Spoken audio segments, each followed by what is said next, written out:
Contented Media presents Dr. Bitcoin, the man who wasn't Satoshi Nakamoto. An original podcast series with Mark Hunter and Arthur Van Pelt.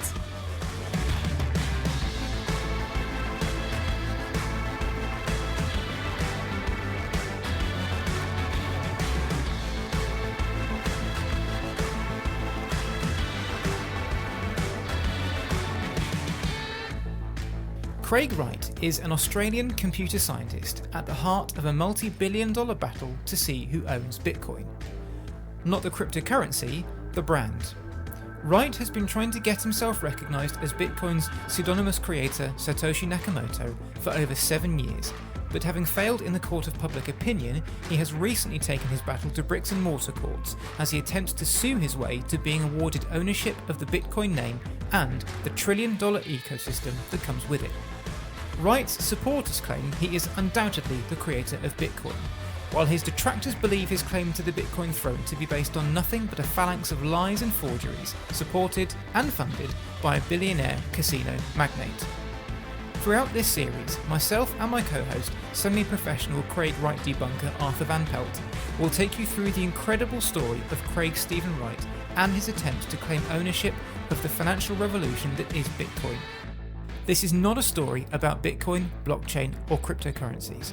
This is a story of David versus Goliath, of the extraordinary lengths that Craig Wright is going to try and seize ownership of the Bitcoin brand, and the damage that is being done to regular people along the way.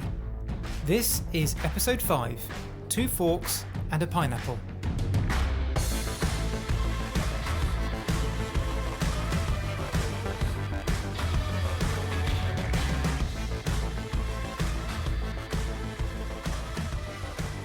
Hello and welcome to Dr. Bitcoin, the man who wasn't Satoshi Nakamoto, the podcast that does indeed lift the lid on the efforts of Mr. Craig Stephen Wright to gain acceptance as Bitcoin's creator, Satoshi Nakamoto. My name is Mark Hunter, author, blockchain writer and podcast host, and it is my job to guide you through the morass of events, claims, counterclaims, lies, thefts and lawsuits that all go into making up this at times unbelievable story. As ever, Arthur is with me to help separate fact from fiction and light our passage through the underground labyrinth that is Craig Wright's claim to be Satoshi. Arthur, do you have your metaphorical torch to hand? I do, Mark. Let's go. Fantastic. Let's crack on. So, at the end of episode 4, we left Craig Wright reeling from the failure of his signing sessions, part of the package put together by his new employers at nCrypt to prove once and for all that he was Satoshi Nakamoto. Wright's already poor reputation in the Bitcoin space had only worsened on the back of the debacle, and many thought that his efforts to gain recognition as Bitcoin's creator were finally over. In truth, however, they were only just beginning. In a world where the phrase alternative facts was entering the global lexicon and political leaders were making hay through pushing their own narrative and guiding their supporters away from anything that suggested otherwise, the time was ripe for Craig Wright to go from disgraced fraud to cult leader. And for that, he would need money. Little was known of Calvin Ayre within the cryptocurrency space prior to 2016. In May 2011, Scottish newspaper The Daily Record called Ayre the billionaire son of a drug-smuggling pig farmer who has sailed close to the wind with his gambling empire, thwarting the US Vice Squad and taxman by holding his assets offshore. Indeed, Ayre's net worth is thought to be over $1 billion thanks to his casino operations, the day-to-day handling of which he gave up in 2008. Andrew O'Hagan references the billionaire gambling tycoon in his piece The Satoshi Affair, painting him as an influential background figure with deep pockets and a desire to make them deeper through helping to fund the operation to get Wright anointed as Satoshi Nakamoto. O'Hagan finds that the nCrypt team behind Wright were loath to talk about Ayre in great detail, with Wright himself only calling Ayre the man in Antigua, the country where Wright received his pep talk before the signing sessions in 2016. O'Hagan notes that he was kept at arm's length from Ayre during his 7 months with Wright and nCrypt, with the magnate's influence shrouded in near secrecy. It is telling that Ayre was one of the first on Twitter to come out in support of Wright's claim to be Satoshi on the day of the disastrous reveal in May 2016. Arthur, do we know exactly when Calvin Ayre first boarded the Craig Wright Express? For me, the moment was mostly around June 2015. That was when Craig Wright needed to be bailed out from his ATO troubles. He just received a bill for quite a few millions, with a fine included of almost 2 million Australian dollar. And he found Robert McGregor and Stephen Matthews on his path.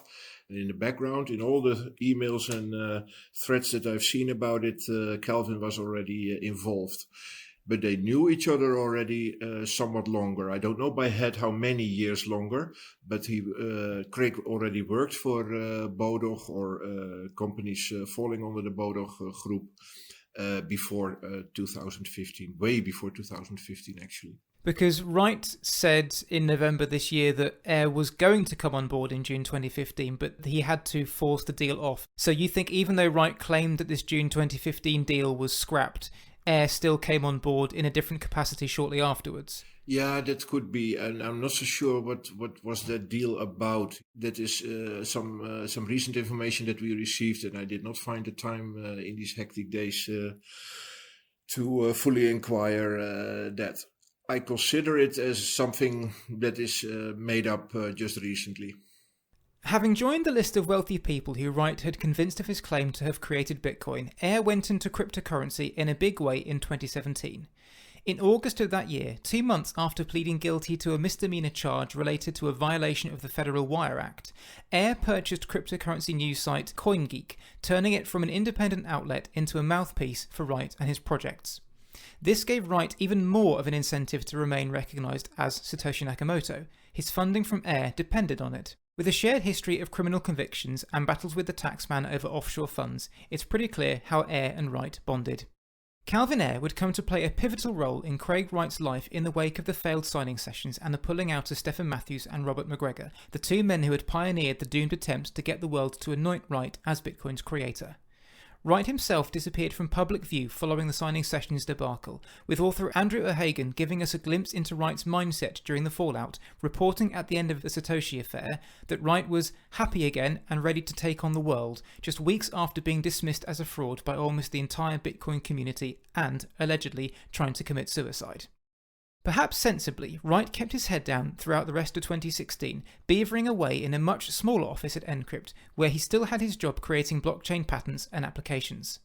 Behind the scenes at nCrypt, things were changing, however, with the company bundled into a suite of over a dozen nTrust subsidiaries and sold to Malta-based equity fund CCAV plc in April 2017 under the name nChain. Wright, however, retained his role as chief scientist, despite his name being spoken in whispers at nChain's offices, as Andrew O'Hagan puts it. Little was heard of Wright by the outside world until another person key to the Craig Wright story joined him at nChain. John Matonis, one of Wright's earliest supporters and the former head of the Bitcoin Foundation, joined the company as vice president of corporate strategy in May 2017. Matonis had the honour of being the first of the witnesses to see Wright supposedly sign a message using Satoshi's private keys in April 2016, and had not wavered in his belief that the Australian was Bitcoin's creator, despite strong evidence that he had been tricked. The following month, Wright finally surfaced, thanks to a series of interviews carried out by CoinGeek and published in June 2017. Despite officially taking the helm of the site in August of that year, Air must already have had control over it at this point for two reasons. Firstly, they got the interview in the first place, and secondly, the subject of the signing sessions was not brought up once by the interviewer across the three separate interviews. Indeed, the subject of Wright's abortive claim to be Satoshi Nakamoto was barely mentioned, which was the only thing most readers would have known or cared about at that point. They certainly didn't care about Wright's discourse on the ideology and intricacies of the crypto movement. No, the elephant in the room was simply ignored as it stampeded around, desperate to make itself heard. Having someone interview Evel Knievel without mentioning motorbike stunts is a fairly strong approximation of how peculiar and obviously intentional this omission was. All Wright would say was that the experiences of 2015 and 2016 were not something he handled very well at first, adding that he was more focused and slowly learning to interact with people better. Arthur, with these CoinGeek interviews, we can already see a shift, can't we? A movement to shield Wright from external comment and have everything go through a friendly outlet. Yeah, I would think so. The CoinGeek articles were, of course, fully backing up what Craig always said. And on the other hand, you can also see that he did not so much external interviews anymore, with a few exceptions. But it's mostly CoinGeek reposting what Craig Wright is writing on his own blog. A better understanding of Wright's future was gained in October 2017 courtesy of Vice, who revealed that Wright had returned to the world of Bitcoin with a vengeance in his role as chief scientist of a new Bitcoin research company called nChain. John Matonis fleshed out Wright's role in this piece, essentially stating that up until that point he had been wheeled out for conferences on behalf of the company, but he would now start to work with the research director. Matonis added that Wright's distance from the day-to-day operations of the company was beneficial for nChain because there's a research team that's not dependent on one person. This ideal, however, would not last. If there's one thing we've come to know about Craig Wright over the past 4 episodes, it's that he isn't one for lurking in the shadows. In the Vice piece, Matonis reaffirmed his position as a Wright believer, but added that nChain no longer stood behind the Satoshi banner as nCrypt had done before it, despite employing the man his former paymasters had once thought would lead them to the promised land. Intriguingly, and rather vaguely, Matonis added that Craig is towing a thin line, and he knows he is. However, if there was one person towing a thin line, it might not have been Wright. Matonis would be gone in less than a year. By this time, something important had happened in the Bitcoin world. Bitcoin had experienced a hard fork, and a new token, Bitcoin Cash, had been formed. Hard forks are akin to a company splitting in two on ideological grounds. Both companies exist and have a shared history, but from that moment on they're trading under different names and have different philosophies. The workforce, too, may be divided according to their preference, going to work for the company that more mirrors their own philosophies. The same thing had happened with Bitcoin in 2017. Faced with a blockchain that was clogging up due to a high number of users and a resultant increase in transaction fees, different proposals were made to deal with the problem. 2 camps emerged from the debate, each with a different way of approaching the scaling issue, and both claiming their philosophies were in line with the original vision of Bitcoin. The division ended with a bitter feud and a split into Bitcoin and Bitcoin Cash in August 2017, with Wright adamant that the scaling technique employed by Bitcoin, called segregated witness, or SegWit, was a move away from Satoshi's original vision of scaling through block size increases only. Wright's anger over SegWit anchored back to his claims that his Bitcoin creation had been, in the words of Calvin Ayre, hijacked by protocol developers early on in its existence, a group that changed the narrative around Bitcoin and had, ever since, taken steps to ensure it could never be the private cryptocurrency Wright had envisioned, with SegWit being the latest example of this. It was the pushing of this agenda, Wright claims, that forced him out of the collective. He didn't leave voluntarily. Arthur, do we have any suggestion in any of Satoshi's writings that he felt he was pushed out or that Bitcoin was being taken away from him by the time he left? No, certainly not. When he left in December 2010, he didn't show much chagrin, frustration. In April 2011, he contacted a few developers, Marty Malmy, Gavin Andreessen, Mike Hearn, and we know from those emails who became public that he was certainly not frustrated. On the contrary, I would say, because he said, I've moved on, I will probably not come back, and it's in good hands with Gavin Andreessen and everyone. So that did not show any frustration at all, and I would say he was completely happy that it was now a community project. Wright made his opinions on SegWit and the Bitcoin split very clear on the matter in an interview prior to its implementation. There isn't a fix. It is SegWit. You can't fix it. You have to remove what is Bitcoin to fix it. Bitcoin Core have basically shot themselves in the head, and they don't realize it yet. The Bitcoin Cash fork impacted Wright and nChain. Wright was firmly behind the Bitcoin Cash cause, arguing that the alterations made to the original Bitcoin chain fundamentally changes the nature of Bitcoin, adding that it would destroy the scarcity for which Bitcoin is famed and loved by its supporters, among other things. Calvin Ayre, too, backed the Bitcoin Cash project, shelling out millions to add Bitcoin Cash mining to CoinGeek's repertoire, making it the top Bitcoin Cash miner, which is the fundamental way in which certain cryptocurrencies receive blockchain continuity and protection from attack. The debate over the Bitcoin Cash hard fork, and more importantly the sides taken by various personalities within the cryptocurrency space, showed just how toxic Wright's reputation had remained to some, with Bitcoin developer Jimmy Song telling Vice, "I'm really puzzled over how they've embraced him because it takes away from their credibility in my mind. Maybe they want him to be Satoshi so they can have the moral upper hand and they're willing to believe that, I'm not really sure." The divisive nature of the hard fork would claim an already mentioned casualty. John Matonis left nChain a few months after the fork took place due to a disagreement with Wright over the decision of going all in for Bitcoin Cash. With the dust on the hard fork settling and the two sides simmering with resentment, life for Wright returned to normal. He continued to be coy about the Satoshi Nakamoto link while working as nChain's chief scientist, refusing to confirm or deny if he was still claiming to be Bitcoin's creator. He suggested to Vice reporter Jordan Pearson that confirming it once and for all would result in my being shot and dragged away in that order. Wright also claimed it was irrelevant whether he was considered to be Satoshi Nakamoto or not, which was quite the statement given that a prior incarnation of the company he was working for had staked everything on him being just that mere months previously. As 2017 rolled over to 2018, the cryptocurrency ecosystem embarked on a 2-year bear market after Bitcoin hit $20,000. Wright continued to keep mum on his claims to be Satoshi Nakamoto, rarely giving interviews on the topic, although he did tell British newspaper Metro in April 2018 that "I never confirm or deny such suggestions." This reluctance to pin his colours back to the mast may have been pragmatism, but equally it could have been an example of him towing the line, as John Matonis said he needed to do. Interestingly, the Metro piece signed off with the suggestion that Wright was making his fortune through his company nChain. Arthur, was this just aggrandisement on the part of the reporter, or do you think Wright was really taking a more hands-on role by this point? No, he helped raise it, of course, in 2015. From there, he was paid a salary to keep him connected to nChain and create his patents and help make products in nChain. As 2018 progressed, nChain began to take off, becoming the company with the most blockchain-related patents worldwide, overtaking MasterCard. However, controversy was just around the corner. Having been created through a disagreement over Bitcoin the year previously, so discord began to be sown in the Bitcoin Cash camp.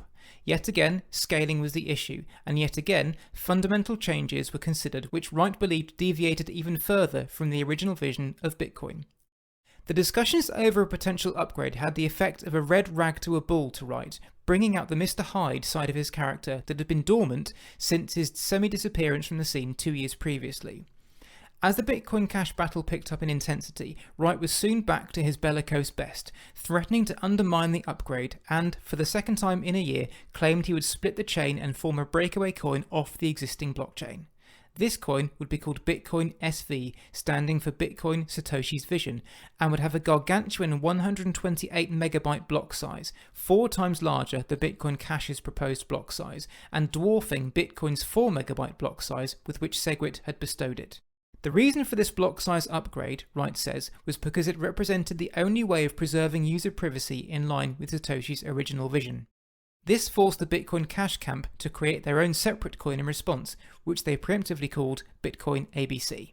Wright's opinion over the merits behind the change and his explosive temper can be heard in this November 2018 video from Wright's erstwhile Bitcoin Cash companion and upgrade cheerleader Roger Vere, which is markedly different from his more demure attitude in interviews up to this point. I have an email from Craig that he sent me 5 days ago now, November 3rd. This came in my inbox right after Bitcoin.com said that we are going to support the ABC version of Bitcoin Cash and the ABC roadmap there. And so Craig wrote to me saying, if you want a war, I will do 2 years of no trade, nothing. In the war, no coin can trade. If you want ABC, you want shit coins. Welcome to bankruptcy. It was nice knowing you. Bitcoin will die before ABC shits on it. I will see BCH trade at 0 for a few years. Will you? Side with ABC. You hate Bitcoin. You are my enemy. You have effing no idea what that means. You will. I am Satoshi. Have a nice life. You will now discover me when pissed off. And no. You could have had proof. Your choice. F you, Craig. This was just the beginning of Wright's rhetoric. Just a few days later, he promised cryptocurrency news site Decrypt that the Bitcoin Cash miners would regret challenging him. They will go bankrupt. I'm very happy to bankrupt them. We will bleed them. This is one or the other. Long term, one dies. there is zero chance of both surviving. You get yourself into a nice big solid old Land Cruiser, you cut the brakes and you lock the accelerator down as fast as it will go. Then you put a blindfold on and wait till either everyone's dead or you win. Incidentally, 3 years after this bleak analogy was made, both coins are still happily surviving. If Wright thought his anger would aid his cause, he was to be mistaken, with Vere officially backtracking on his belief that Wright was Satoshi, claiming that he had been fooled. A further dismissal also came from Vere's compatriot in the Bitcoin ABC camp, Jihan Wu. The whole BCH community are working together to kick fake Satoshi out. The resistance against cult leader proves the inner strength and sophistication of the BCH ecosystem. The split was coming, and coming with Wright to Bitcoin SV would, of course, be his billionaire backer Calvin Ayre, who, when the split finally occurred on November the 15th, 2018, pointed all CoinGeek's mining power towards Bitcoin SV in an attempt to get it above that of Bitcoin ABC. The mining levels were important for two reasons. Firstly, it would be an easy way to unearth an early victor, and secondly, as we've already alluded to, the more heavily a proof-of-work cryptocurrency is mined, the more resistant it is to attacks. The amount of mining conducted on a blockchain is referred to as its hash rate. The higher the hash rate, the more protected the network is from attackers. Arthur, how did the hash rate war go for BSV after the split?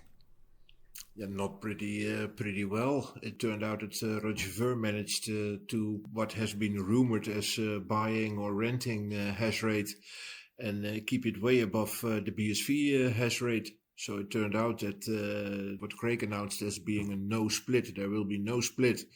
He was predicting that BCH at that moment would quickly die and get overruled by BSV hash rate, and forcing BCH to go the BSV way, but that indeed never happened.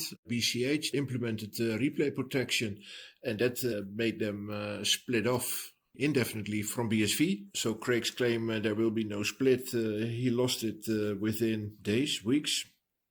Today, the BSV website says that the day of the Bitcoin Cash split, which saw the birth of BSV, is considered Bitcoin Independence Day, something that no one else in the Bitcoin community knows about, let alone adheres to or celebrates. At the time of the split, Calvin Ayre was becoming a more vocal voice within the BSV camp, frequently taking to social media to air his views, which tied directly with those of Wright. On the very same day that BSV celebrated being above Bitcoin ABC in the mining charts for what, if future outcomes echo past performance, could be the last time, he told the British newspaper The Daily Express that the original Bitcoin, the one he believed Wright invented in 2008, was, unknowingly, breathing its last. I am predicting it to go to zero value as it has no utility, it does not do anything, and they intentionally are anti-scaling. Bitcoin, the technology and economic model are alive and well with Bitcoin SV and is going to have an amazing year. Around this time, Wright too had something to say about the original Bitcoin protocol.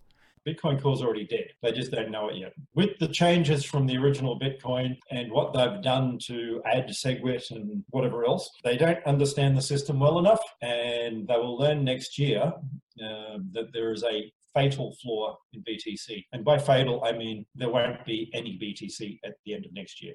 With the death of Bitcoin and the imminent global takeover of his BSV project to look forward to, Wright began 2019 in high spirits, creating computer software and gleefully attacking anyone who disagreed with him.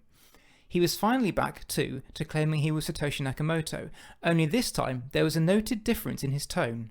No longer was he the reluctant genius, dragged out from hiding to apparently own up to something he had tried to keep secret before scuttling away to be left alone as he had always wanted. Now, 3 years on, Wright was a different animal, confidently prowling the stage at nChain conferences and discussing what the company was doing in a way that suggested it was going to take over the world, much in the way that nCrypt had hoped Wright and Bitcoin would do back in 2016. Like a politician at a rally, Wright revelled in the comfort of a home crowd that didn't question him, his rhetoric, or his promises of BSV's grand potential. This Craig Wright was a world away from the supposedly suicidal recluse who was left a psychological wreck after his experiences 3 years previously. Arthur, we see a definite change of tactic here again, don't we? Wright seems to have given up trying to convince the world at large that he's Satoshi, and he's focusing instead on those who he perceives are easier targets, like nChain conference attendees and CoinGeek readers. What do you make of this change of tactic? because it failed in 2016 to convince the whole world, there is one person that he needs to keep on the line, which is Kelvin, because Kelvin is, of course, his large sponsor. And by the end of 2018, he created BSV. From there onward, he needed to be Satoshi to keep BSV alive and have his own community, but also to keep Kelvin sponsoring his projects, because now he had full control over everything. He did not have to share with the Chinese miners and Roger Vere and those people anymore. He could completely control it, and that was a good story for him to sell to Kelvin to start sponsoring a lot more. You can also see the change in behavior in Craig when he started mentioning that he would come out with the truth.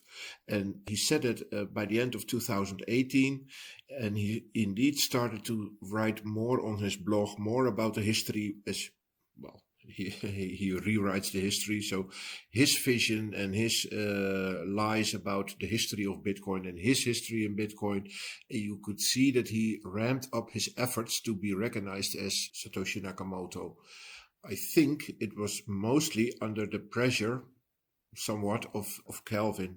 Again, he totally depends on Kelvin and his sponsorship money for his salary, his loans, his business ideas. And that means that he should keep him on the line. He should lure him in and keep the money flowing. To his new adoring audience, Wright was presenting his case to be Satoshi Nakamoto as if it was a fait accompli, something that was globally accepted and beyond doubt. In keeping with the dawning of the post-truth and alternative facts era as popularised by Donald Trump's presidency, Wright was appealing only to those who had a much better chance of convincing, those who would ignore the mountain of evidence that went against his claims. This attitude was instrumental in gathering a collection of followers who began to vociferously defend Wright on social media and used such platforms to inform almost every online conversation on cryptocurrency that BSV was the real Bitcoin and it was going to subsume all other blockchains in the space. It was clear that a cult was forming, with Wright as its leader, the man who was going to take them to the promised land. In much the same way as Jim Jones and David Koresh made the followers give up everything to follow them, so many in the BSV community were convinced, not directed, to swap all their other cryptocurrencies for BSV with the promise that riches lay ahead when BSV was adopted by multiple businesses and governments, and especially when Bitcoin died. It has, so far, proved to be a very costly gamble. Wright left Twitter abruptly in March 2019, taking over 10,000 tweets with him, seemingly a rage quit after one too many arguments, although the fact that Twitter's founder, Jack Dorsey, is fervently pro-Bitcoin may have helped. In doing so, Wright swapped the antagonistic and argumentative Twitter for the echo chamber of a private BSV community channel, where, like the dictator he was clearly turning into, he was constantly deified and rarely questioned. Thanks to the Wayback Machine, we can see many of Wright's tweets leading up to his disappearance from the platform, with bitter arguments frequently breaking out between Wright and crypto luminaries or even relative unknowns over the subject of Wright's candidacy as Satoshi Nakamoto. When Wright quit the stage, the audience thought the show was over. They had no idea the encore would be even bigger. In April 2019, Wright took on a Twitter user by the name of Hodlernaut over tweets in which Wright was called out for being a fraud, saying that it damaged his reputation. In a show of petulance that would become his trademark in the years to come, he instructed his legal team to issue an ultimatum to Hodlernaut: either delete the tweets and publicly apologise or face court. Having sought legal advice, Hodlernaut ignored the letter, which resulted in Wright's lawyers pressuring Twitter to hand over Hodlernaut's personal details. Twitter refused, and in response, Calvin Ayres CoinGeek put a $5,000 bounty on Hodlernaut's true identity. If there's one thing the cryptocurrency community holds dear, it's privacy, and CoinGeek's attempted doxing of Hodlernaut went down as well as a steak dinner at a PETA conference. Twitter mobilised and rallied behind Hodlernaut, with the hashtag #WeAreAllHodlernaut soon trending and accusing Wright of hypocrisy given the abusive language he had frequently used against others in the past.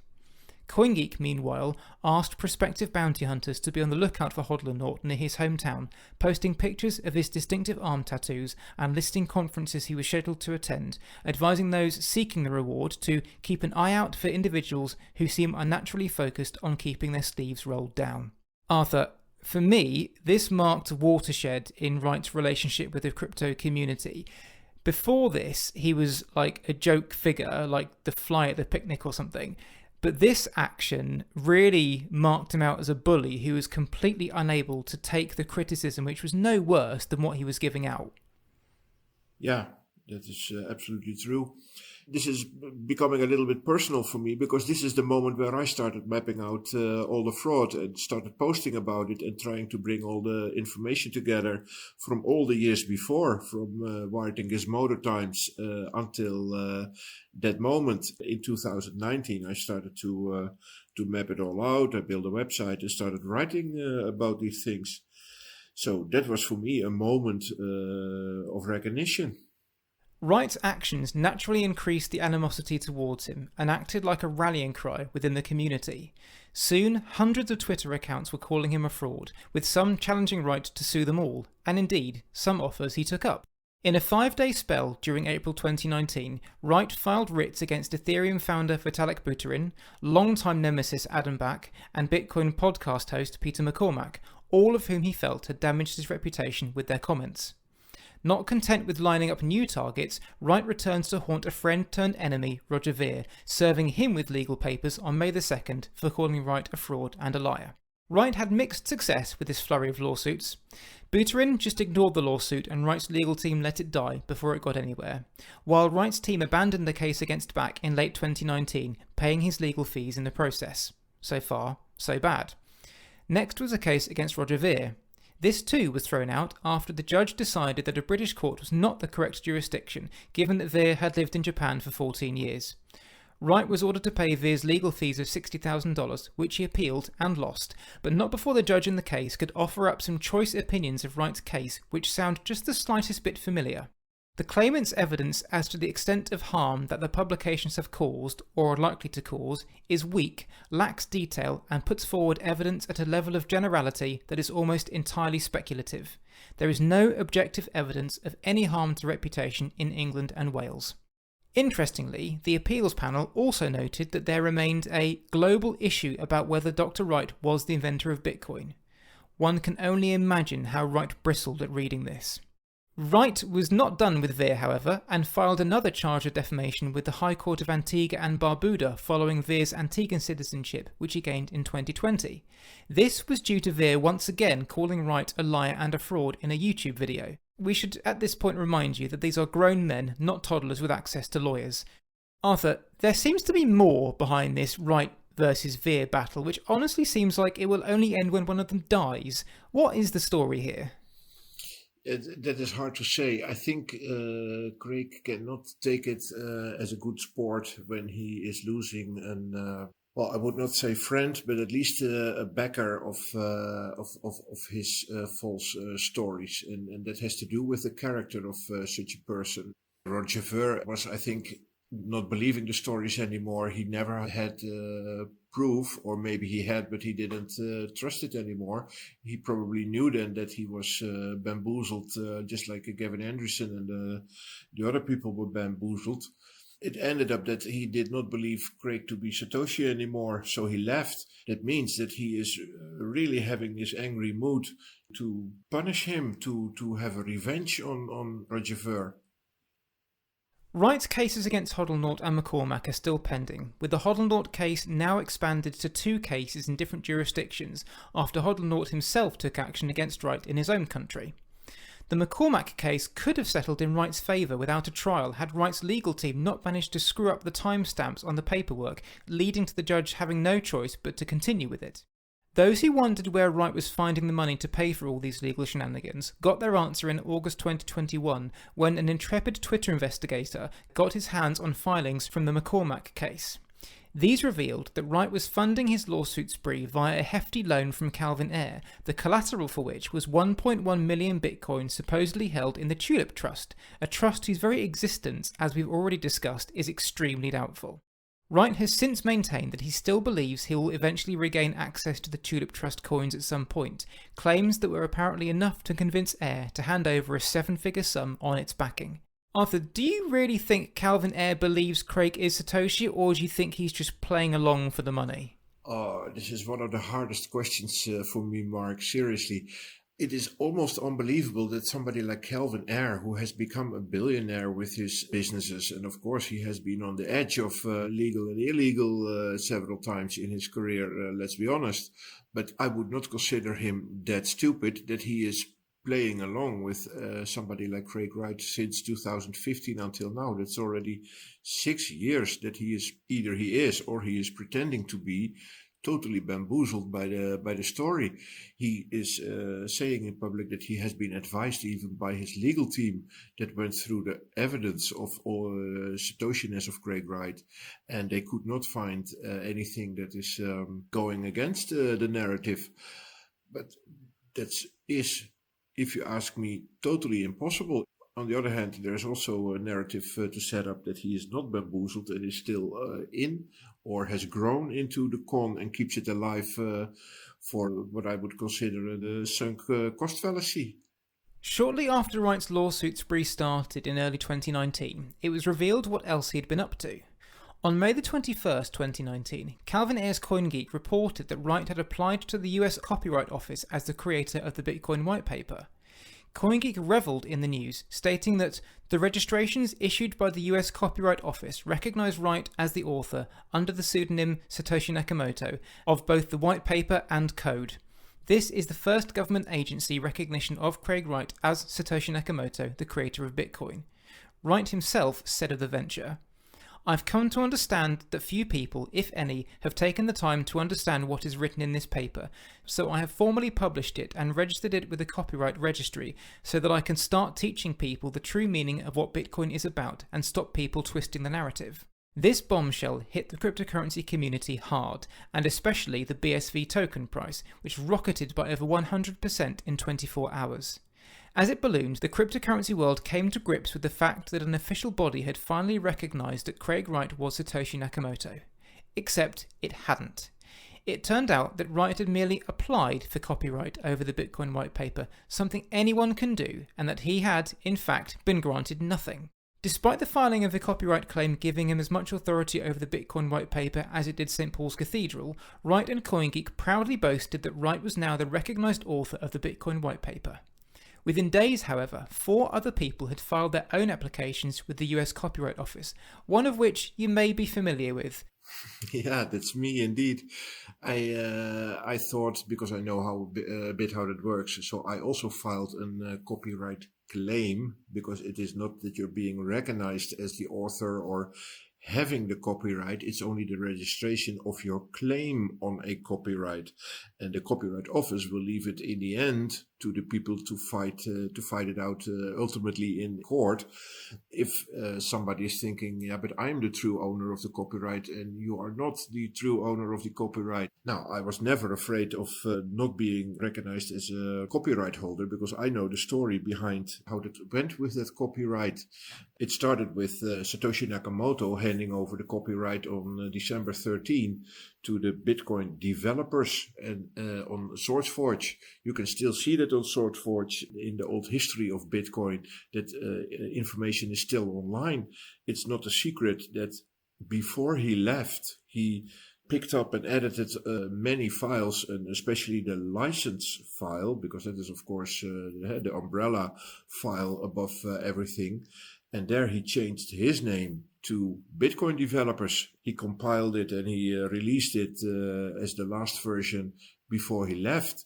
So from that moment onward, the Bitcoin developers were the copyright holders. And then the Bitcoin developers indeed took over in 2011.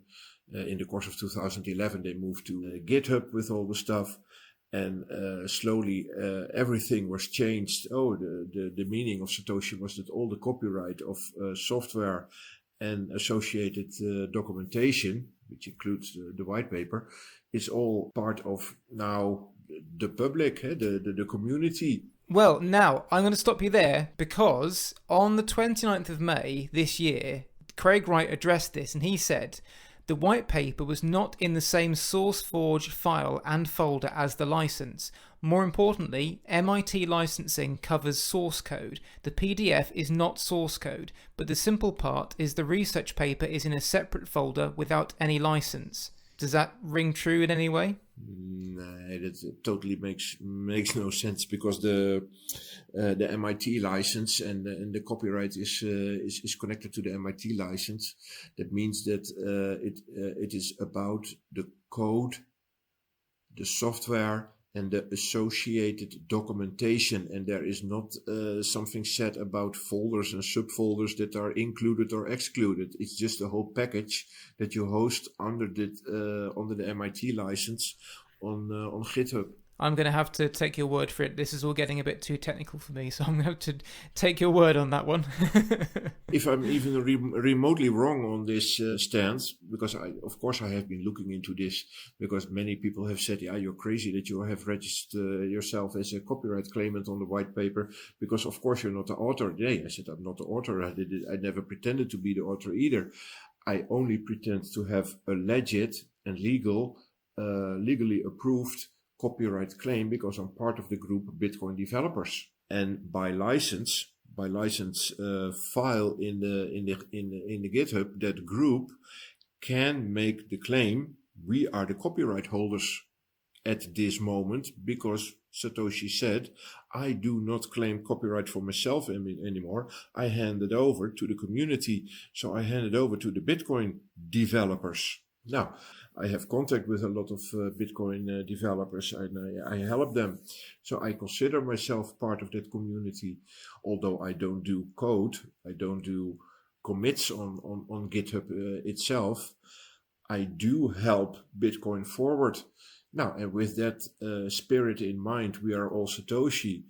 It was for me easy to convince copyright office with that reasoning, and without questions asked, they submitted and accepted my copyright claim. Wright attempted to prove that he created the Bitcoin white paper by tweeting out a research paper called Project Blacknet in February 2019, 2 months before his Twitter vanishing act, which he claimed he had submitted to the Australian government in 2001. Amazingly, the abstract to Project Blacknet wasn't just similar to the Bitcoin white paper, it was almost identical, something that Wright supporters claimed was a slam dunk. Was it a slam dunk, Arthur? No, not really. We quickly found out that it was a false claim. There was a FOIA request done in Australia, and it was figured out pretty quickly that there was never anything called Blacknet. It's a procedure that when you want to have research and development tax rebates in Australia, you have to file first, and then they will judge if your plans have some merit, and then they will say, okay, we keep your registration, and then in the years after, you start filing your material, your research papers, your projects, and the things that you build, and then the ATO or also industry, in fact, they will come and check what are you doing and are you entitled to have these R&D rebates. But this Blacknet was part of a line of projects that Craig said, I will go do these projects in the upcoming years. And he only filed, I think, a white paper for Spider. And then it stopped. Then he never went through with that line of projects. Now, and Blackness was the final project in that line of projects. So that should have been done, roughly, again, by head, I think 2004. Now, when people started researching it and started freedom of information requests on the Australian government, they repeatedly said, no, sorry, we cannot find anything. So that's totally nonsense, that whole Blacknet thing. Well, with regard to the document itself, Wright had also seemingly forgotten that Satoshi Nakamoto uploaded a draft of the Bitcoin white paper to an online file hosting site in August 2008 as part of an attempt to solicit the thoughts of another digital money creator, Wei Dai. Nakamoto also wanted permission to cite Dai's B-Money project, which never saw the light of day, in the white paper, and uploaded it to upload.ae under the heading Electronic Cash Without a Trusted Third Party. A version of this document, which doesn't mention the word Bitcoin in its title, was tracked down by eagle-eyed Redditors and compared to the Blacknet document and the final Bitcoin white paper. What they found was that the changes that had been made between the August 2008 draft and the final version were also present in Wright's supposed 2001 paper, eviscerating at a trice Wright claims he was effectively writing what would become the Bitcoin white paper back in 2001. Whatever the reason behind his apparent absence of evidence to back up his copyright claim, Wright's attempt to convince everyone that he had been granted copyright of the Bitcoin white paper when he knew full well he'd been granted nothing of the sort was further evidence he was shifting tactics. The copyright registration, he said at the time, was only a prelude to court action. We assume he meant prelude, which indeed turned out to be the case. Arthur, tell us about this one. Now, yeah, there you see Craig taking action indeed with his false copyright claim. What he did is he sent several letters to several organizations with a website where the Bitcoin white paper is hosted. And one of them is, for example, the bitcoincore.org website where several developers cooperate under their label Bitcoin Core. But they also host the Bitcoin white paper. Now, they choose to remove the white paper at that moment because they said, yeah, we are developers. We are not looking for legal troubles. We don't do anything with the white paper here anyway. So for us, okay, we let it go. Now, that sounds like they accepted the claim, but I would not consider that in the same way.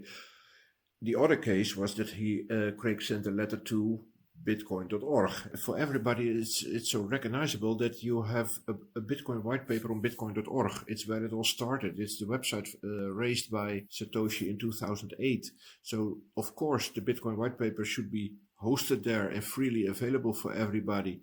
So when you are attacking that with a copyright claim and everybody knows it's false, then what do? It ended up going into a lawsuit that was, let's say, lost in a way, because Cobra Bitcoin chose in the end. He said, I will fight it and I will fight it in court because this guy does not have copyright at all. But he decided in the end, and I find it very understandable, he said the whole BSV community is against me and is not so friendly. If I dox myself, if I make myself known in that lawsuit under his real name and real address, then people will start harassing me and bullying me. So he was not looking for that at that moment. So he did not show up in court, and it became in a default judgment. That's how it works in England. Cobra Bitcoin had to make the Bitcoin white paper unavailable for England and Wales in this case. But the most bizarre thing ever came a few months later when it was about the cost. He was first ordered to pay £35,000. Now, he tried to pay, but it was sent back because he wanted to pay anonymously. Yeah, and then you have these KIC rules that say, yeah, but we need to know where this came from. And then it ended up that the final bill, because this was just what the court ordered, and the court asked, now make up your final bill. And it was amazing. It was so bizarre. They came with a bill of, I think, over £500,000. Wow. And think of it. It was just a few letters back and forth and a hearing. It's impossible. I mean, already 35,000, the judge already said, and this is already outrageous. And still, Craig's lawyers, Ontier in this case, they claim that over £500,000 was their costs for this, well, rather tiny lawsuit. Despite this victory, Wright wasn't to have things entirely his own way. On April 12, 2021, a newly formed body, the Cryptocurrency Open Patent Alliance, or COPA, announced that it was turning the tables on Wright and asking the British High Court to declare that Mr. Craig Wright does not have copyright ownership over the Bitcoin white paper. COPA was formed from prominent cryptocurrency individuals and companies, one of which had uploaded the Bitcoin white paper on the day Wright challenged Bitcoin.org and bitcoincore.org. Wright has not been silent on this case, particularly in reference to Adam Back, the CEO of Blockstream, one of the companies behind COPA. In August 2021, Wright accused Back of fraudulently claiming to have created proof of work, a core aspect of Bitcoin's technology, telling his followers, If you claim that you invented Hashcash and thus proof of work methodology used in Bitcoin, you are also attempting to deceive people. That, when coupled with the creation of a large corporate entities such as the one called Blockstream that has a financial goal, means that you are deceiving people and misrepresenting yourself for financial gain. That is by definition fraud.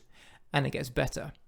Mr. Back owes a fiduciary duty to people as the producer of software and of one of the minds behind Core.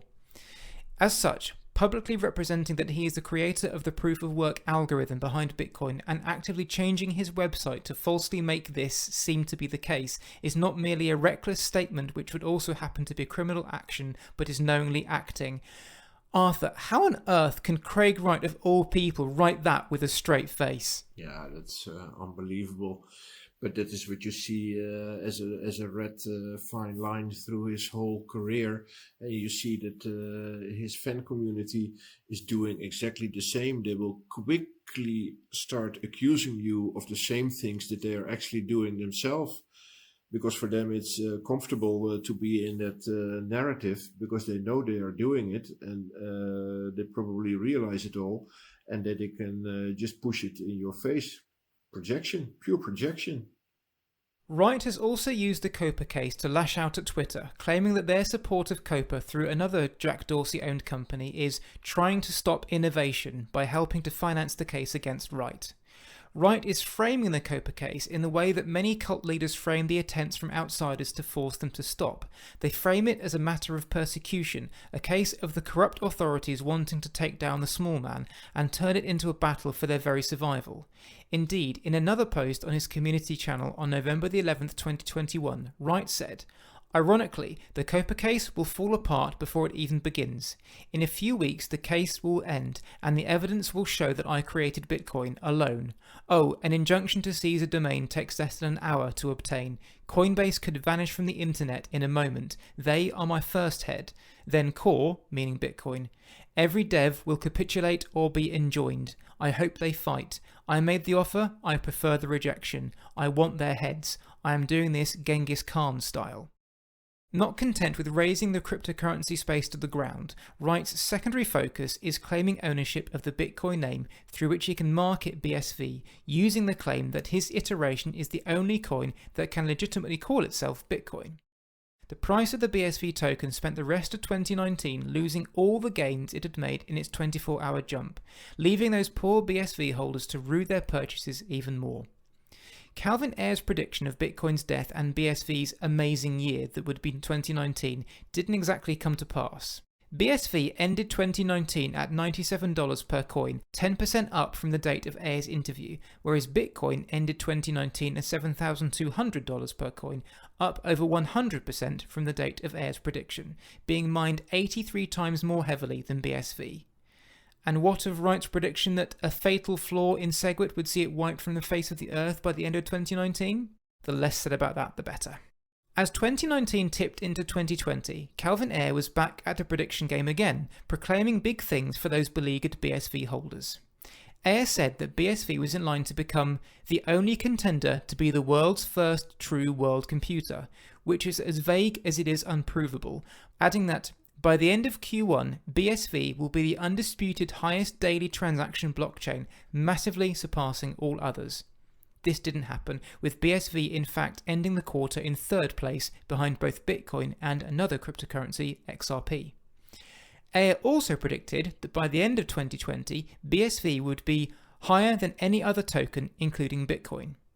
This too didn't happen, with BSV ending the year in 12th place at $184, some 150 times less valuable than first placed coin YFI and 125 times less than its dead rival Bitcoin. Arthur, Calvin Ayre has long said that adoption will drive up price as far as the BSV token goes.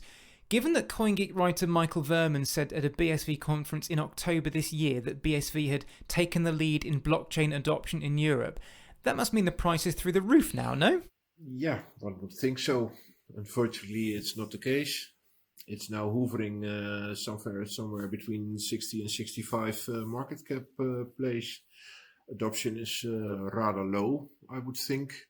the number of transactions, I have to say they do sometimes up to 2.5 million transactions per day. The most used app, and I cannot say if there is a bot or some kind of a Gatling gun, a digital Gatling gun behind it, but there is a crypto fights game, and that is producing every now and then quite a few transactions. On the other hand, it crashed also 4 times in a few months lately, but overall adoption is not very high. That's why I many times call this whole setup a circle jerk. It needs Kelvin Ayre paying Tal. It needs Kelvin Ayre paying nChain. It needs Kelvin Ayre paying Bitcoin Association for BSV. It needs Kelvin Ayre pumping money into companies that are building apps. But organically, nothing really happens. There is hardly venture capitalist money coming in. There is hardly genuine interest in BSV, maybe except for this European enterprise that they have been talking about. Let's see what comes from it.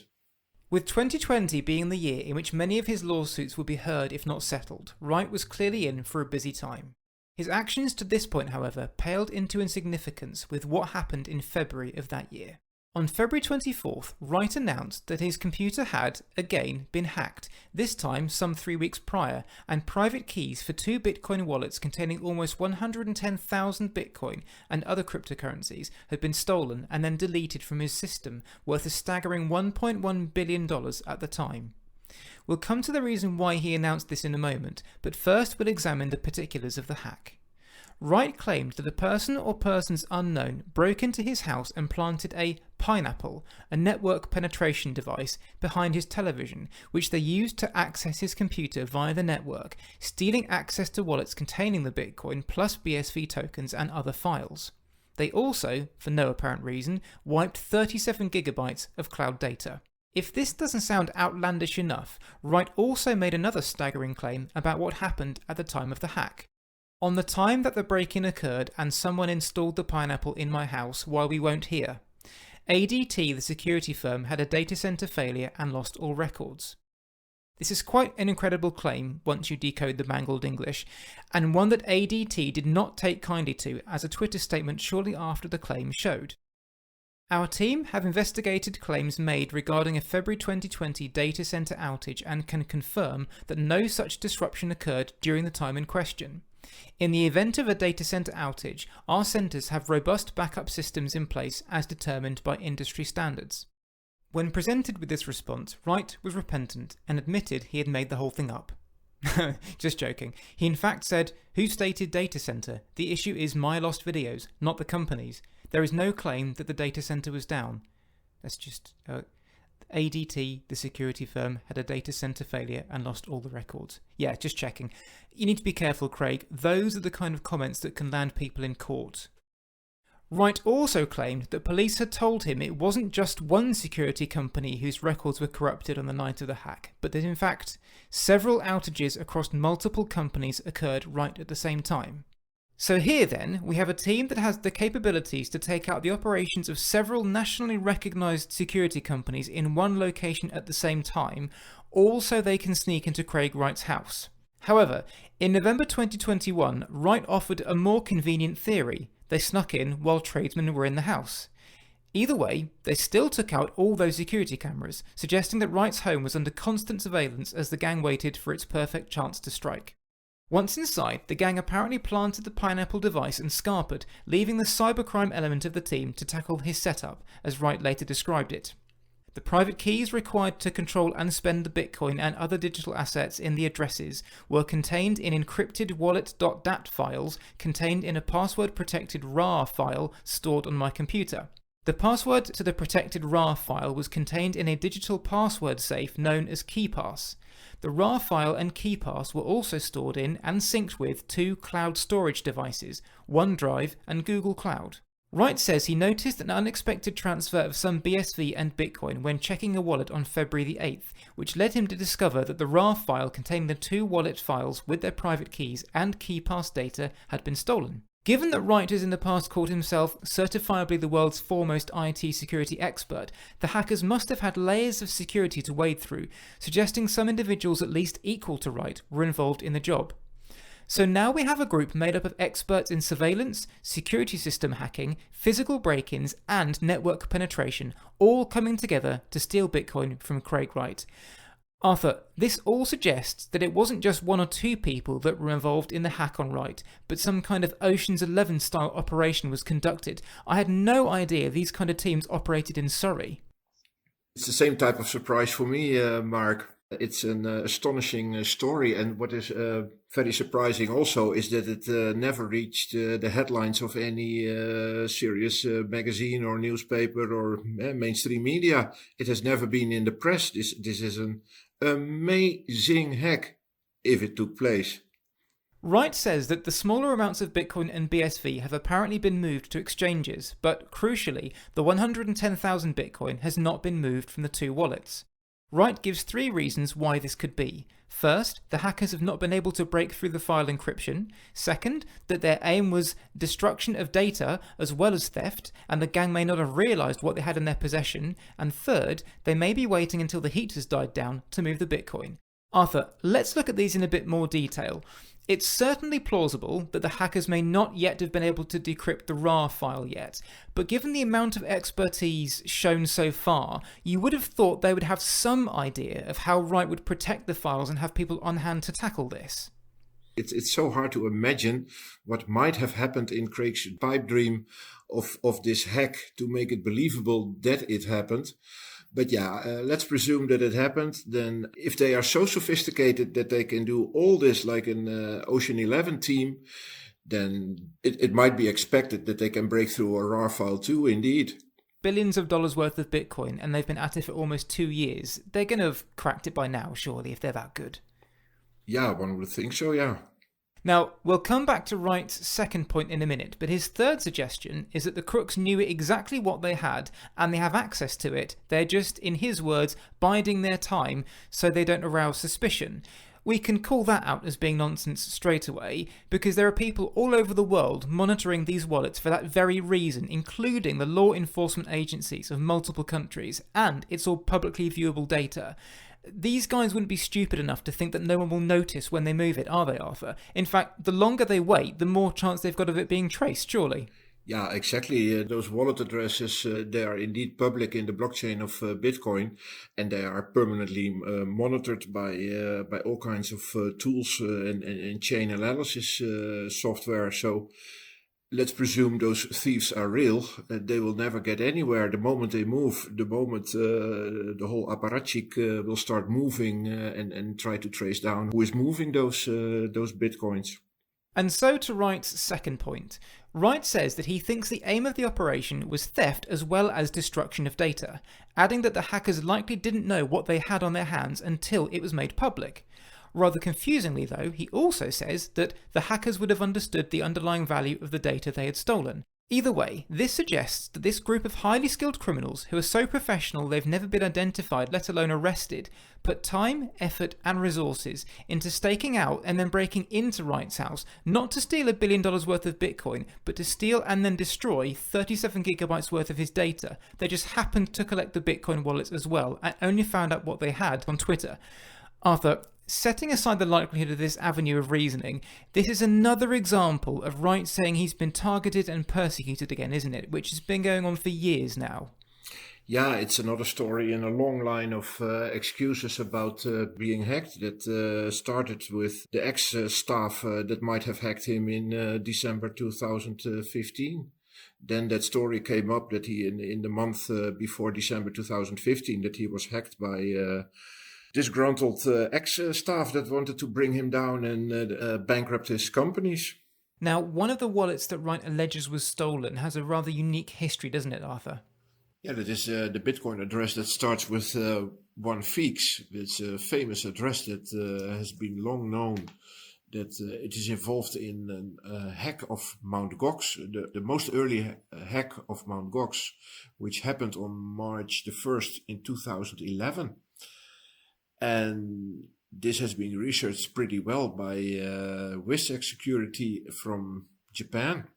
They have inquired that all the transactions coming and going from the whole Mt. Gox history, and 80,000 BTC has been deposited on that address, and it is presumed that a hacker owns that address but did not do anything with it since March 1, 2011. So how did Craig Wright get hold of a wallet that supposedly has 80,000 Bitcoin stolen from Mt. Gox if he didn't steal it himself? Then you have to know a little bit about the history, how he got into Bitcoin. His first Bitcoin he bought from Mt. Gox in April 2013. And a bit later, he started to take Bitcoin addresses from the Bitcoin rich list. This was one of them. And he started using this one fixed address in several forgeries over the years to make his claims that he owned a lot of Bitcoin. He never moved them. He never signed them. It ended up that they go to a trust and were locked forever almost. But this is one of those addresses that he kept close in his forgeries, probably not knowing that at some point it was known in the wider Bitcoin community that this one fixed address was involved with the hack of Mt. Gox in 2011. 80,000 BTC, back then worth very little, of course, currently worth a lot more. But since Craig had it in his list of Bitcoin addresses that he used regularly for his forgeries, he kept on claiming that he owns that address. Didn't he say he bought the whole wallet from a Russian exchange or something? Nee, indeed, that he bought it in February. That he ordered a Russian exchange to give him around 80,000 Bitcoin, and he bought it for, I think, 30 million or something. A totally outrageous price, because the price was much lower at that moment. But well, whatever. There's always something wrong in those stories that Craig is making up. But the Russian exchange deposited on the one fixed address, and the rest of the world knows that is not true because it has been hacked from Mt. Gox, and the hacker put it on that address and never touched it anymore. Well, I'm sure Craig Wright's got the receipt to prove he bought it. Yeah. Listeners to episode 2 will remember that in 2015, when Wright said his hard drive was allegedly stolen by an ex-employee, rather than moving heaven and earth to find out exactly which of his former staff members had carried out the crime, Wright didn't seem all that interested in tracking the person down. Surely, though, with something even more heinous taking place this time round, the notably reactive Wright would have been breaking down doors to find the perpetrators of the hack that cost him over $1 billion, plus all manner of intellectual property and personal files. After all, he was suing people left, right and centre for saying he wasn't Satoshi. How on earth was he going to deal with losing the equivalent of Gambia's gross domestic product? Arthur, I'm going to throw some suggestions at you, and I want yes or no answers as to whether these things did or did not happen, okay? Okay, let's go. Okay. Did Craig Wright tell the police? Yes. Did it lead anywhere? No. Did Wright publicly raise the alarm immediately after the hack was discovered? No. Did he warn the people of Surrey that there was an incredibly sophisticated hacker break-in gang operating in the area? No. Did he ask the community for help in recovering the stolen funds? No. Did he use the excuse of a hack to try and force Bitcoin developers into breaking the protocol and give him the coins back? Yes. We have a winner!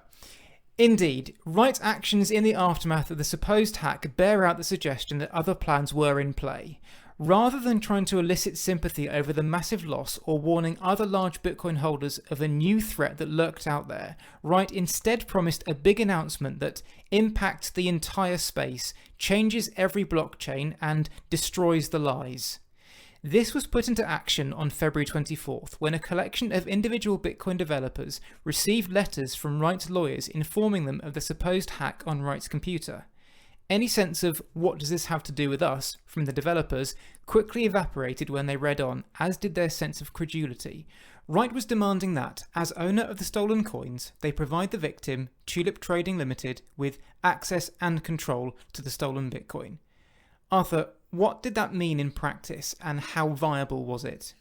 Of course, the developers can make all kinds of codes and put things in and submit the code and offer the code for download for the rest of the world to use. There will be several tricks probably possible to create, in this case, 110,000 extra Bitcoin, make the 2 addresses unavailable forever, and reassign a new 110,000 Bitcoin to an address where Craig Wright has access and control over. Whatever trick you want to find in the code to give Craig 110,000 Bitcoin, it will totally break the concept of Bitcoin, where fungibility is very important. The moment you are not secure anymore that the token that you hold can, by court order from wherever, suddenly taken from you and reassigned to somebody else because it has been involved in a theft or illicit activities, and somebody else is going to confiscate it away from you. Now that will make the whole concept of money, and in this case Bitcoin, irrelevant. So nobody will ever go run that code.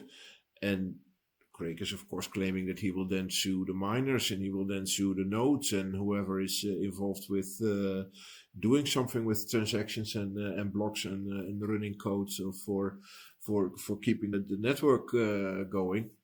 The majority of nodes and miners, full nodes, mining nodes, will totally reject any code that looks like something that Craig wants for these coins. So he can force developers, maybe,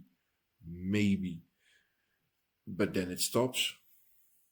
Indeed, it soon became clear that Wright was seeking a way to force Bitcoin into splitting itself in order to give him his coins back, which he was going to attempt via a court order if the developers didn't acquiesce. While it is of course beyond the scope of this podcast to say how victims of crime should behave in the aftermath of an event like this, Wright's reaction to the loss is nevertheless strange. If anyone should have been the recipients of his ire, it should have been the hackers or the police, who have, publicly at least, made no progress on the billion-dollar heist. And yet Wright instead turned on Bitcoin developers, the very people he had publicly promised to bankrupt, to make him whole. If anyone thought that Wright's desire to break the Bitcoin blockchain and the supposed theft were coincidental, this clip from August 2019, a full 6 months before the supposed theft, might suggest otherwise. I mean, part of the whole creation of Bitcoin is the commercialization of the internet. It's not this anti-government thing people talk about. And over the next few months, they're going to start realizing just how wrong they were.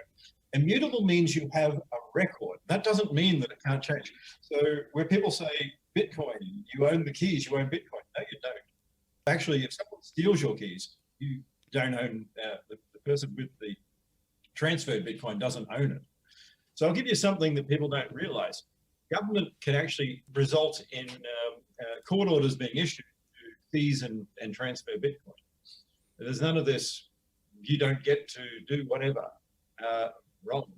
If you think that, you really are deluded, and you're going to start figuring out that the reality of all this is you could get a worldwide freezing order and proceed to crime order across multiple jurisdictions, and you can then have miners have to make the change, and the government could just seize that Bitcoin.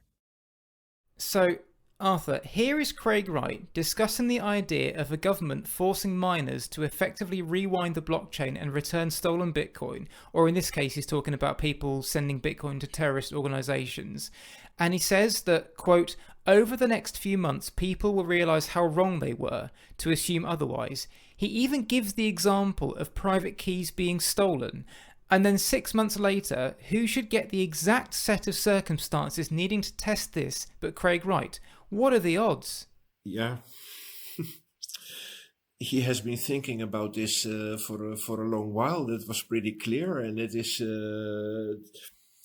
was actually a bit of a running joke for a while between me and my friends, that when the BSV fans found out that this was actually the meaning of the lawsuit against the Bitcoin developers to get this done, and we were like, yeah, but your spiritual leader has been talking about this for a long while already. We saw this coming, and even the BSV fans didn't know that this was the whole idea from the start. Given the very private way in which the supposed hack has been handled, the only evidence supporting the theory is with the Surrey police, who have never put out a call for witnesses or made any public statement about the case, which has to be one of the biggest, if not the most unique, thefts in the county's history. Surely it's worthy of some kind of public comment. Equally, no one from the criminal gang who managed to knock out several security services, gain entrance to Wright's property, plant the device and steal his data, has ever been arrested, and Surrey police have never publicly issued a warning to residents that such a gang is operating in their area. It's almost as if it never happened. After seemingly getting nowhere, which he likely expected, Wright upped the ante and began formal proceedings against the developers of 4 networks: Bitcoin, the 2 strands of Bitcoin Cash, and even his own Bitcoin SV network in May 2021. To give this some context, Wright, backed by Calvin Ayre's millions, is suing individual developers, almost all volunteers, in order to try and claim back access to coins he very likely never lost. Some individuals facing Wright have received financial backing from pro-Bitcoin entities, but most have not. Crypto-savvy lawyer Stephen Pally explained at the time, however, that the lawsuits were doomed to failure, claiming that neither US nor UK courts would compel open source developers to fork the blockchain or otherwise reverse it to get the coins back to Wright that Pally says he claims were stolen. It seemed, however, that it wasn't just some Bitcoin that Wright wanted back, it was all of it.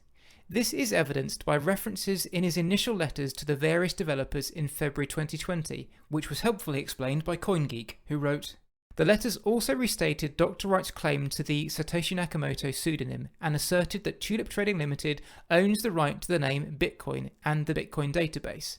This formally states another claim Dr. Wright has made in the past, that as the original creator of Bitcoin, he is the rightful owner of the name and database, and any other software utilizing these concepts must cease doing so or pay a licensing fee."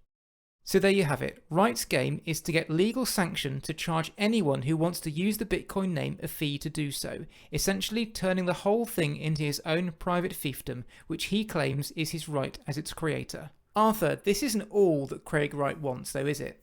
Yeah, he has a totally different concept about Bitcoin that was not what Satoshi meant. Satoshi meant, he had in mind that the coins would be earned by the miners and they were given by the majority, because the majority has decided that certain rules would be used on the network, and during mining the majority rules are being used.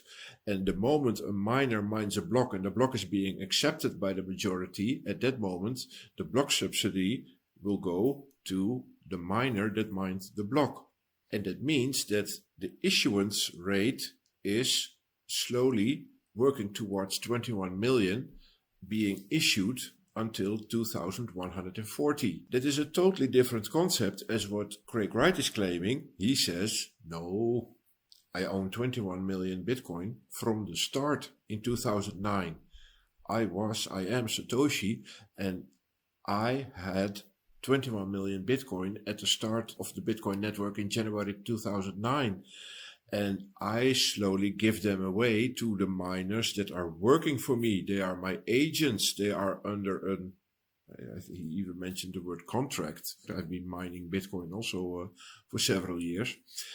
I never signed a contract with Craig Wright, but yeah, he claims that it works like that, and that he is personally giving away these Bitcoin. Now, as we all know, we are not to the year 2140 yet, so there are still 3 million, I think, Bitcoins are still not in circulation.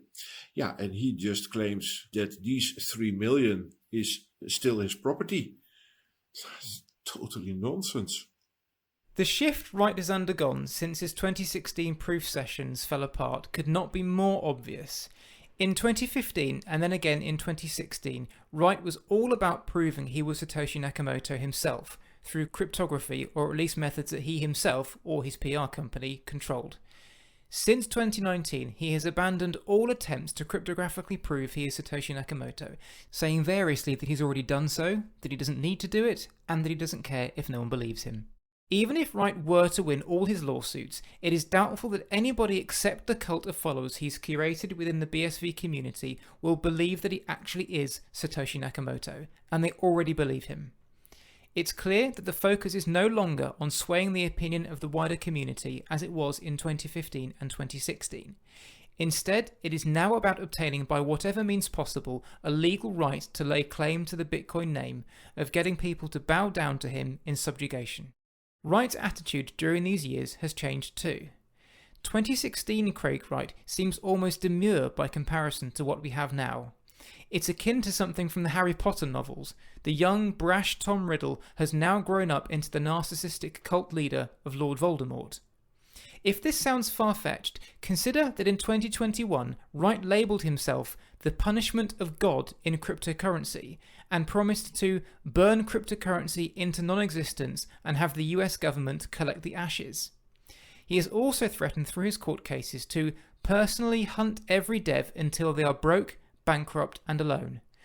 Arthur, what do you make of this change in attitude from 2016 to 2019 and beyond? It's such a huge shift, isn't it? Yeah, he has become more aggressive.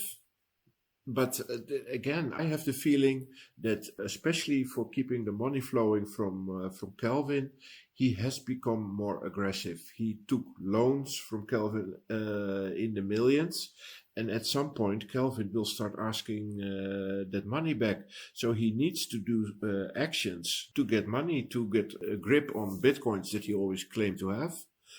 So he's making up the most outrageous stories that for some reason his legal team and especially Kelvin are believing. Wright and Calvin Ayre have taken on the role of dual dictators in a South American banana republic, incessantly railing at outsiders, claiming they have already won, and threatening to destroy anyone who dares challenge their perceived authority.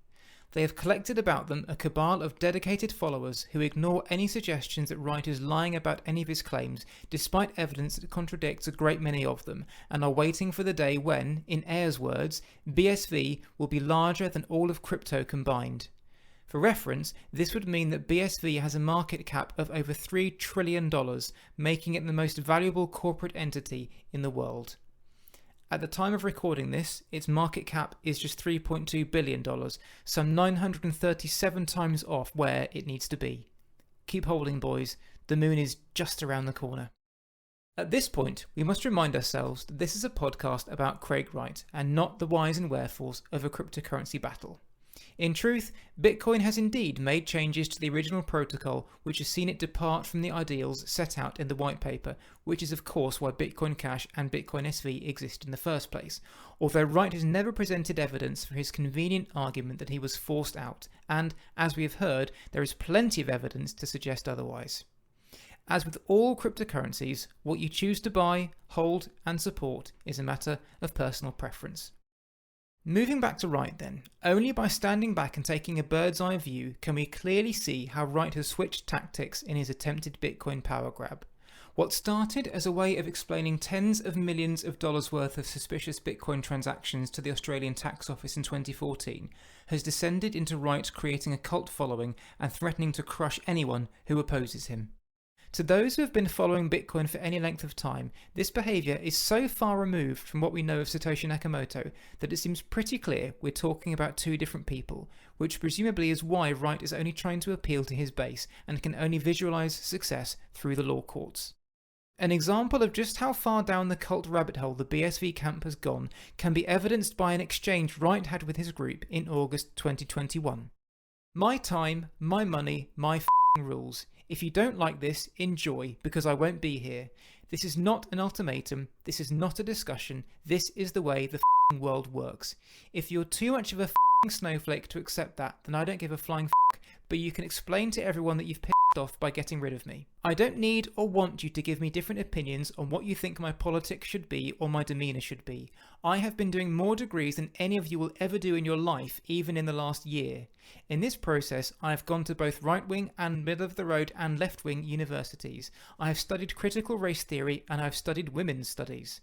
I am everything, and I don't want this place to be anything but a safe place, and that means discussing the reality of Bitcoin and not bitching about what you think it should be.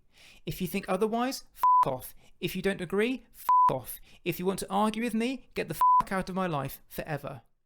Arthur, as we said in the last episode, Satoshi Nakamoto is only known to swear once in a message, and that was a very mild one.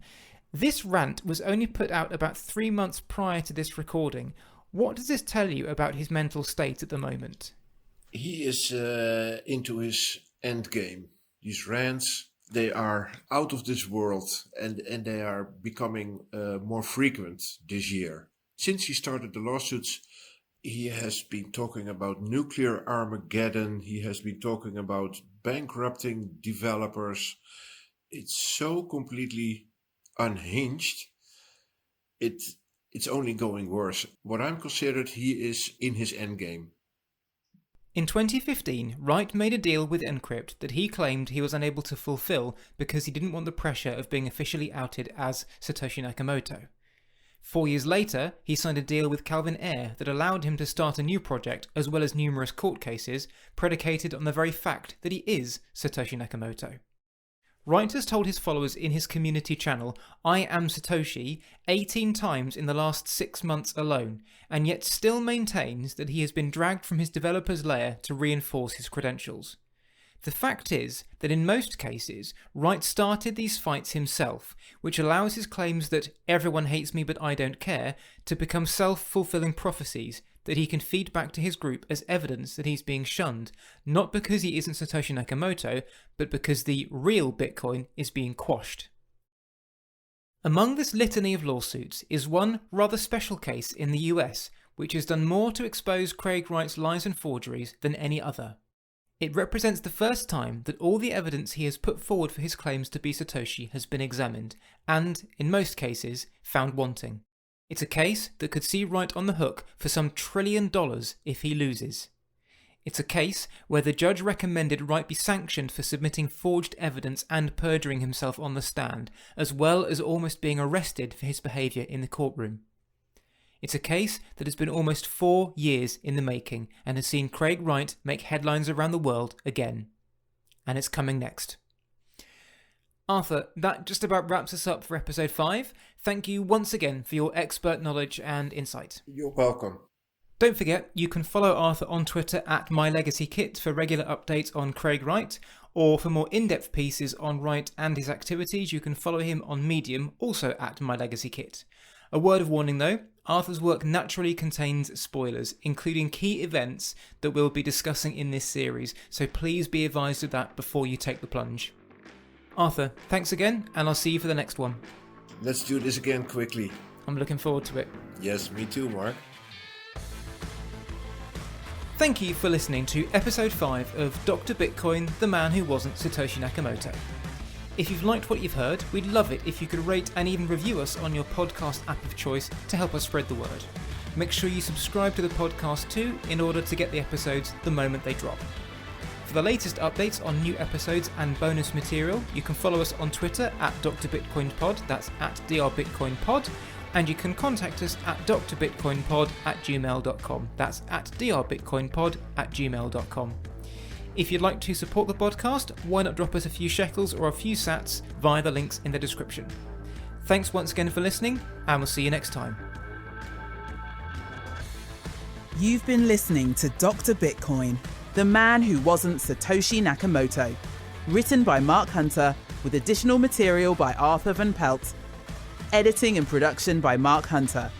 This has been a Contented Media production.